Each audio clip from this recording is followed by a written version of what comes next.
Friends, इस video में हम विंटेज कॉफ़ी का Q4 FY26 का रिज़ल्ट आया है, उस रिज़ल्ट के बारे में डिस्कस करेंगे। रिज़ल्ट डिस्कस करने से पहले हम इसका बिजनेस मॉडल थोड़ा ब्रीफ से जान लेते हैं। अगर आप देखेंगे, विंटेज कॉफ़ी एक कॉफ़ी पाउडर बनाने वाला एक कंपनी है। ये अपने प्लांट मशीनरी पे अपना कॉफ़ी पाउडर बनाते हैं और इसको ये अपना सेल्स करते हैं। अगर आप इसका सेल्स मिक्स देखेंगे तो ऑलमोस्ट 90% इसका सेल्स आते हैं एक्सपोर्ट से और 10% इसका जो रेवेन्यू आते हैं वो डोमेस्टिक से। और ये जो सेल्स करते हैं एक्सपोर्ट्स में, ये आपका रसिया, फिर आपका Europe, south east Asia, middle east, Africa, इस तरह का रीजन में ये लोग अपना प्रोडक्ट यानी कॉफ़ी पाउडर सेल करते हैं। और अगर आप इसका प्रोडक्ट के बारे में देखेंगे तो इसके पास कॉफ़ी नॉर्मली 3 तरह का होता है। एक होता है आपका स्प्रे डाइट कॉफ़ी, एक होता है कॉन्ग्लोमरेट कॉफ़ी और एक होता है आपका फ्रिज डाइट कॉफ़ी। अगर आप देखेंगे, जो स्प्रे डाइट कॉफ़ी होता है वो एकदम डस्ट वाला जो कॉफ़ी होता है उसका जो मार्जिन थोड़ा कम होता है। उसके बाद आता है आपका एग्लोमरेट कॉफ़ी, जिसमें आपको डस्ट भी मिलता है और कुछ ग्रेनुलर पार्ट भी मिलता है, इसे कहते हैं एग्लोमरेट कॉफ़ी। और तीसरा जो सबसे हाईएस्ट मार्जिन वाला जो कॉफ़ी है वो है आपका फ्रिज डाइट कॉफ़ी। उसका मार्जिन सबसे ज़्यादा होता है। और फ्रिज डाइट कॉफ़ी का अगर आप देखेंगे, मार्केट शेयर भी ज़्यादा रेट से ग्रो कर रहा है और उसका मार्जिन अगर आप देखेंगे स्प्रे डाइट कॉफ़ी से ऑलमोस्ट 30 से 40% एक्स्ट्रा है। लेकिन विंटेज कॉफ़ी का अभी तक कोई फ्रिज डाइट कॉफ़ी का प्रोडक्शन प्लांट नहीं स्टार्ट हुआ है। उसका फ्रिज डाइट कॉफ़ी का प्रोडक्शन प्लांट स्टार्ट होगा FY27 के एंड में। अभी उसके पास जो spray diet coffee, chicory coffee और उसके साथ एग्लोमरेट कॉफ़ी का मिक्स इसके पास है। इस 3 तरह का प्रोडक्ट है। तो ये हो गया। फिर उसके बाद अगर आप देखेंगे, विंटेज कॉफ़ी ट्राई कर रहा है ये लोग धीरे धीरे। ये पहले क्या करते, ज़्यादा से ज़्यादा ऑलमोस्ट 60-70% इसका जो सेल्स था वो था बाल्क में। ये लोग सेल्स करते हैं। बाल्क में सेल का मतलब होता है कि आप 8 kg, 10 kg, 1 kg, 2 kg का आप पैकेट बना के सेल्स करते हो। इसमें क्या होता है, आपका मार्जिन थोड़ा कम आता है। लेकिन अब ये ट्राई कर रहा है छोटे छोटे डब्बे में या फिर टीन का जार में, सैसे में, 100 ग्राम, 250 ग्राम, 50 ग्राम्स, इस तरह का ये लोग अभी छोटे छोटे क्वांटिटी में सेल्स कर रहा है। इससे क्या होगा, इससे आपका मार्जिन और बेटर होगा। तो ये ट्राई कर रहा है। उसके साथ ये लोग ट्राई कर रहा है जो बाल्क का सेल धीरे धीरे कमा के कंज्यूमर मिक्स का परसेंटेज बढ़ाने का। अभी इसका करंट जो सिनारियो है वो बाल्क वर्सेस अगर आप कंज्यूमर मिक्स देखेंगे तो मोटा मोटी आपका 50-50 है। ये अभी बाल्क को छोड़ के धीरे धीरे अपना जो छोटे छोटे पैकेट में या फिर टीन के डब्बा में ये लोग अपना कॉफ़ी वगैरह सेल कर रहे हैं। उसके साथ ये लोग जो आपका मॉडर्न जो ट्रेड चैनल है, जैसे आपका क्विक कॉमर्स, ई कॉमर्स, इस तरह का सेगमेंट में भी आप ये लोग अपना कॉफ़ी पाउडर वगैरह सेल कर रहे हैं। भीन कॉफ़ी करके ब्रांड नेम के अंडर इसका कॉफ़ी आते हैं, आप इसे ऑर्डर कर सकते हैं। मैं एक बार ऑर्डर किया था अमेज़ॉन से, तो ये बात है। लेकिन वो आपको स्प्रे डाइट कॉफ़ी मिलेगा। अभी उसका फ्रिज डाइट कॉफ़ी का प्लांट अभी तक स्टार्ट नहीं हुआ है। तो ये होगा इसका प्रोडक्ट। उसके बाद इसका कैपेसिटी के बारे में देखेंगे। तो अगर आप देखेंगे Q4 से पहले इसका करंट कैपेसिटी था 6500 मेट्रिक टन पर एनम, इसका कैपेसिटी था।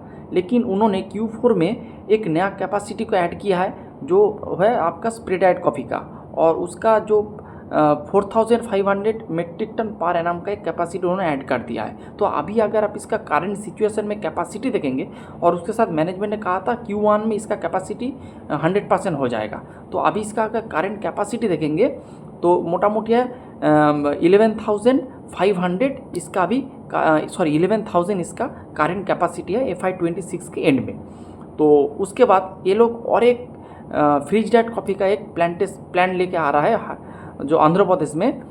उसका जो कैपेसिटी रहेगा वो रहेगा आपका 5,500 मेट्रिक टन पर एनम। तो वो अब स्टार्ट हो जाएगा FY27 के एंड में। तो FY27 के एंड में इसका कैपेसिटी हो जाएगा मोटा मोटी 16,500 MTPA metric ton per annum. तो ये कैपेसिटी आ जाएगा FY27 में। और FY29 में और एक 5,500 मेट्रिक टन पर एनम का एक कैपेसिटी आएगा, वो भी फ्रिज डाइट कॉफ़ी का आएगा। तो फिर FY29 में इसका कैपेसिटी हो जाएगा 22,000 MTPA। तो टोटल कैपेसिटी इसका हो जाएगा। तो अगर आप देखेंगे इसका भी current capacity 11,000 metric ton per annum. FY27 के एंड में इसका कैपेसिटी हो जाएगा मोटा मोटी आपका 16,500 MTPA। तो इस रैपिड वे से ये लोग अपना कैपेसिटी बढ़ा रहा है। कैपेसिटी बढ़ा रहा है मतलब ये अपना जो हाई मार्जिन वाला जो फ्रीज डाइट कॉफ़ी है, जिसका डिमांड सबसे ज़्यादा है, जिसका मार्जिन सबसे ज़्यादा है, उसका कैपेसिटी लेके आ रहा है। तो मैं बहुत ही बुलिश हूँ इस बिज़नेस के ऊपर।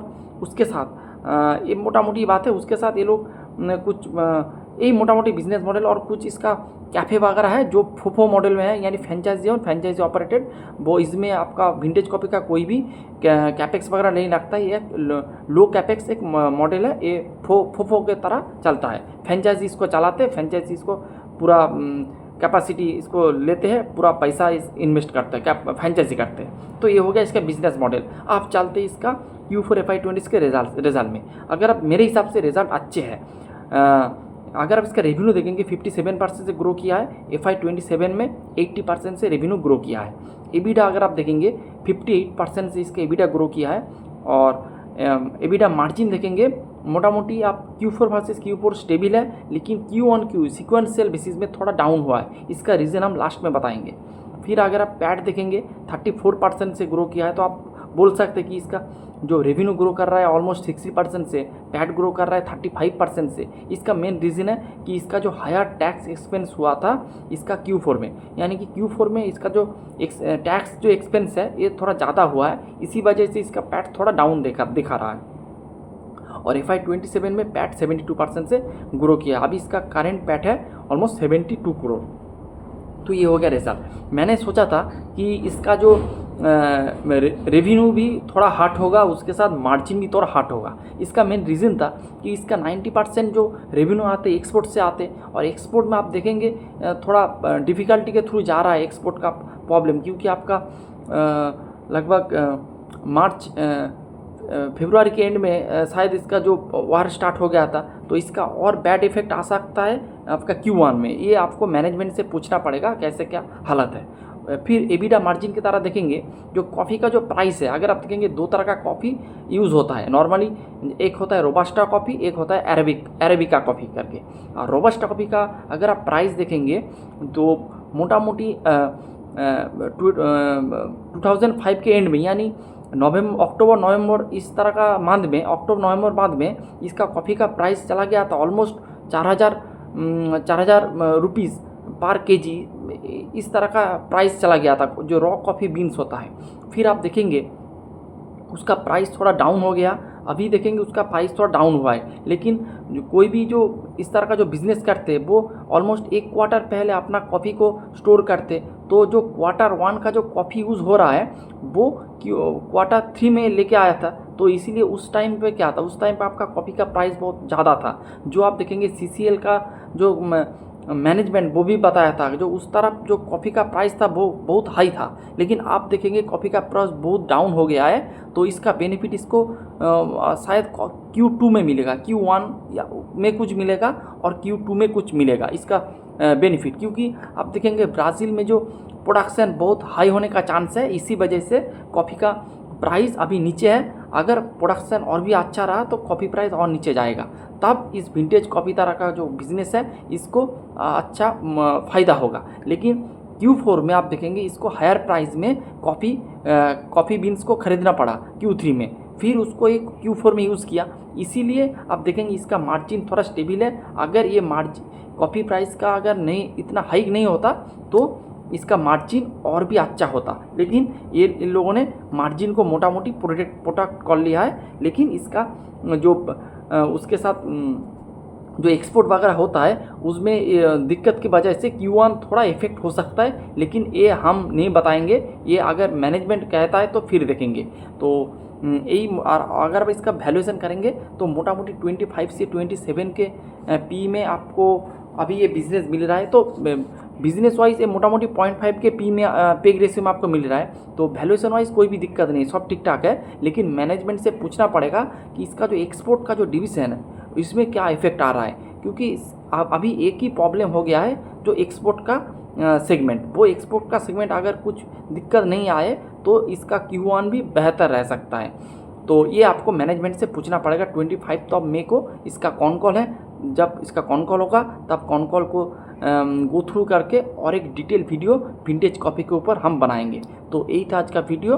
और रिज़ल्ट मेरे हिसाब से अच्छा है, CCL प्रोडक्ट से बहुत बेहतर है। अगर आपको कॉफ़ी सेगमेंट में कोई प्लेयर को खेलना है तो vintage coffee is one of the best company, ये मेरे हिसाब से, कोई रिकमेंडेशन वगैरह नहीं है। Thank you for watching the